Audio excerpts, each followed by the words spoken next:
గంటారామ దినపత్రిక సంబంధించి ఒక ప్రధాన వార్తనైతే మనం చూడొచ్చు.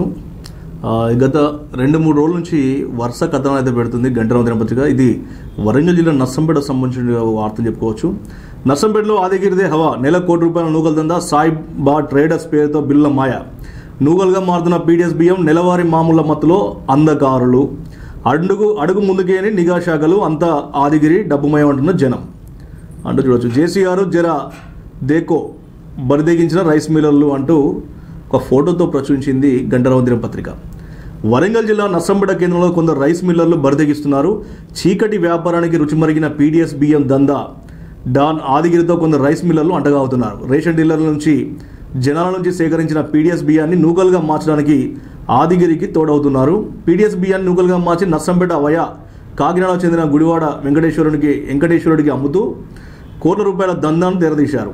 అదే నర్సంపేటకు చెందిన మరో రారాజు అను బ్రోకర్ సాయంతో ఈ దందా నడుపుతున్నారు. రాత్రి వేళలో రైస్ మిల్లులకు తీసుకొచ్చి నూకలుగా మారుస్తున్నారు. ఇదంతా ఆయా శాఖల అధికారులు తెలిసినాడు వైపు కన్నెత్తి చూడరట. నెలవారీ మామూలుగా అలవాటు పడి రైస్ మిల్లులకు పూర్తి సహకారం అండదండలు అందిస్తున్నారట. నెలకు సుమారు ₹1 కోట్ల దందాతో ఆదిగిరి కోర్టులో పడగెత్తారట. ఇక నిఘా శాఖలు అటువైపు కన్నెత్తి చూసిన పాపన పొలేట. స్థానిక యూనిఫామ్ సార్లకు నెలవారీ మామూలు ముడుతూనే ఉన్నాయట. తనిఖీ చేయాల్సిన డీటీ జాడే కరువైందట. ఆదిగిరి దందాకు అన్ని శాఖల నుంచి పూర్తి అండదండలు ఉన్నాయట.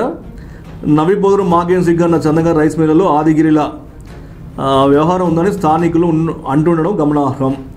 ఆదిగిరికి అంధకారులు అందిస్తున్న అండదండలను చూసి నర్సంపేట ప్రజలు ముక్కున వేలేసుకుంటున్నారట. నర్సంపేటలో బరిదెగించి రెచ్చిపోయి పీడిఎస్ బియ్యాన్ని నూకలుగా మారుస్తున్న రైస్ మిల్లర్లపై దాడులు నిర్వహించి వాటి సీజ్ చేయాలని పౌర సమాజం వరంగల్ జాయింట్ కలెక్టర్ను కోరుతున్నారు. సో మొత్తానికైతే ఇది మనం చూస్తే ఇది రైస్ దందా, ఇది ఏర్పడిన దందా, ఇది నూకలుగా మార్చి ₹1 కోట్ల దందా. ఇది నర్సంపేటకు సంబంధించినటువంటి కేంద్రంగా మరి కొంతమంది రైస్ మిల్లర్లు కుమ్మక్కై చేస్తున్నారట. దీనికి అధికారులు కూడా అండదండలు ఉన్నాయి.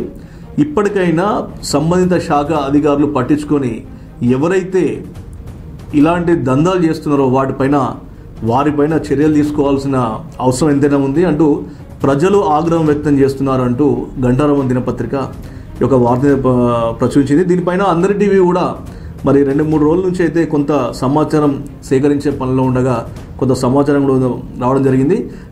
నేరుగా ఈ సంబంధించిన అంశంపైన జిల్లా కలెక్టర్కే ఫిర్యాదు చేయబోతున్నట్లుగా మనం చెప్పవచ్చు.